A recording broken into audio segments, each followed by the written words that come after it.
What'll happen to Hamas in the long run? I don't know.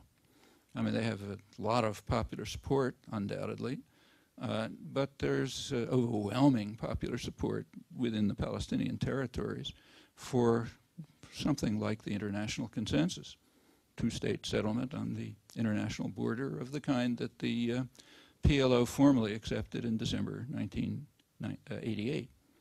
I mean, we might remember what happened then. You know, the people who hold the clubs dislike history. For them, history's bunk. You know, it's antiquated, boring, let's go on. The people who are beaten by the clubs generally think that history is important, and it is. And people who want to understand the world should be with the victims on this. Yes, history is important. You can understand why the powerful want to kick it in the dustbin, but we shouldn't.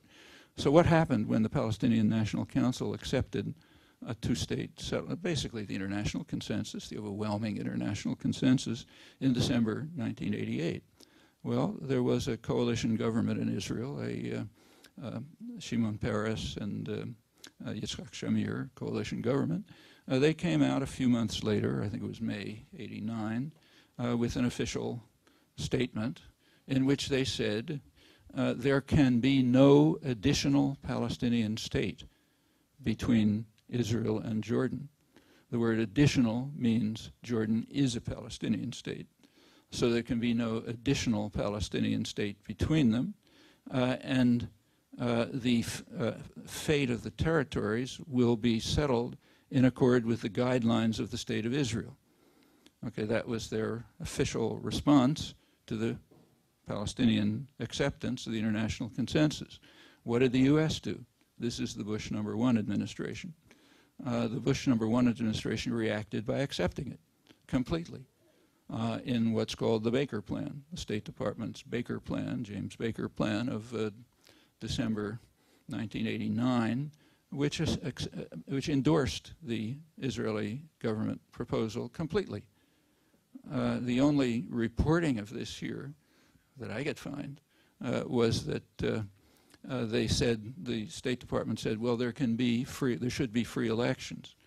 There should be free elections in Palestine with most of the educated sector in jail, and the elections should take place only within, the only topic that can come up in the elections is the Israeli plan. There'll be a free election, so that shows we're interested in democracy promotion. And there was a lot of applause to the Bush administration for promoting democracy.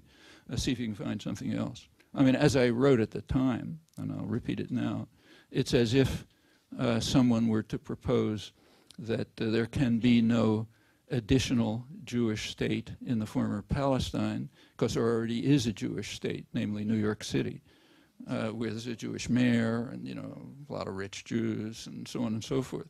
And if somebody were to say that, we'd think it's a reversion to Nazism. But when we say it, it's very forthcoming and shows our love of democracy and so on. Hi there. Professor Chomsky, you've several times referred to the Israeli barrier wall. I've seen the maps of that wall, and goodness knows it's got some funny little squiggles in there. But you don't have it here on your map on page 180. I've certainly never seen this whole corridor straight to the Jordan east of Ma'ale Adumim. How is it you omitted the route of that barrier wall from this map, sir? Because that's not a route of the barrier wall. That's, if you take a look at the caption, you'll see that that is the Israeli government proposal at Camp David in the year 2000. That's the Israeli government proposal, final proposal at Camp David in the year 2000. I took it from an article by the leading Israeli specialist on the topic, Ron Pundak, who's the Director General of the Paris Foundation on International Peace in Tel Aviv.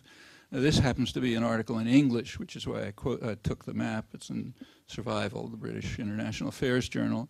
He and Shaul Arieli, who's one of the top negotiators for Israel, they published a very long article about it, but that one's in Hebrew. So I paraphrased it in the same chapter and, you know, didn't cite it because I can't cite a Hebrew article. I mean, I cited it, but couldn't quote it literally, so I paraphrased it. So yeah, that's a discussion. That is in the context of the discussion of the U.S.-Israeli proposals at Camp David in 2000, which were being hailed as magnanimous and magnificent, and if Palestinians don't accept them, it shows they're terrible, and so on and so forth.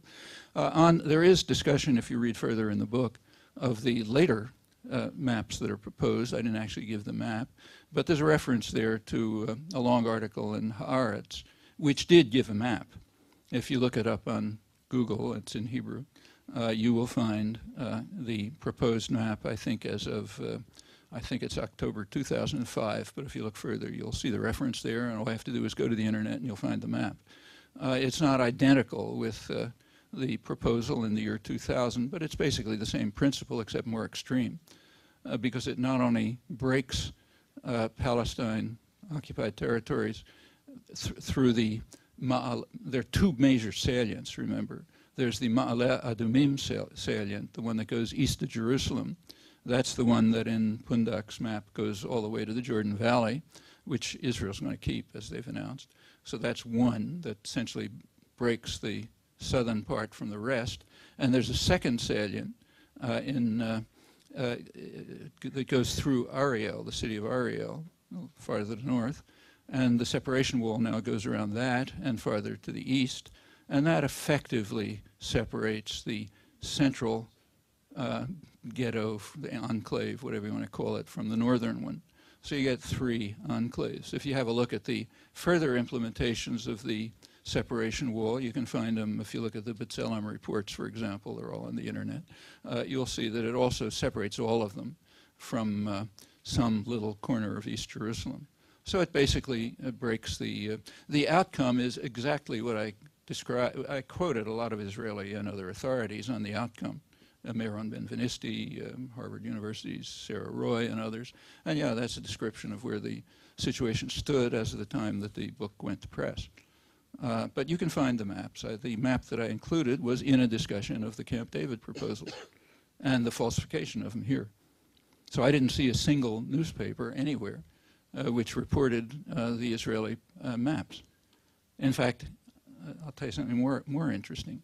It's very hard to do a LexisNexis search for maps.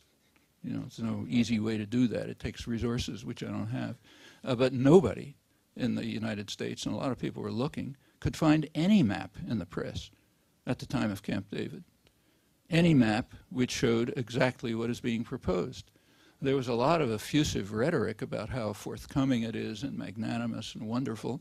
Well, there's an easy way to determine that. Look at the map.